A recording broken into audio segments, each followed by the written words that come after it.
harga barangan naik. Perkhidmatan juga naik harganya. Tapi satu yang anda tak berapa perasan, suhu bumi meningkat juga setiap tahun. Tiada siapa yang risau ke?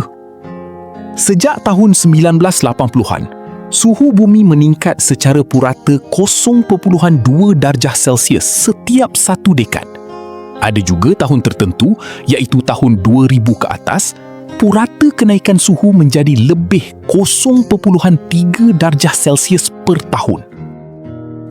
Salah matahari ke? Bukan. Salah pergerakan bumi ke? Tidak.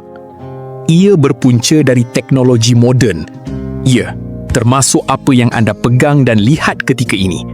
Internet, peranti elektronik, mesin, kenderaan. Sebab kepanasan tu semua dari permukaan bumi.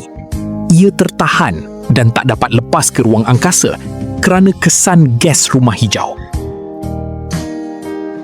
Pernah saya terbaca kisah, di Eropah ada seseorang koma setahun kerana kesihatan. Dan bila dia bangun, dia menceritakan hal masa depan. Macam dongeng kan? Katanya masa hadapan, manusia mula hidup atas air. Sebab dah tiada daratan. Semua kutub sudah mencair. Kesan apa ya? Rasanya macam ada jawapan kan? Semua kemodenan perlukan pengorbanan. Hakikatnya kita tahu, namun kita fokus perkara yang kita nampak.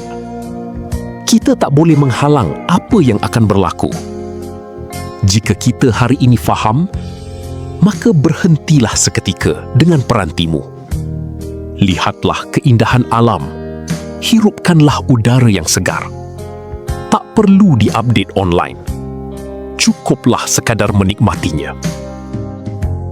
Kerana ia mungkin berakhir. Tak lama lagi.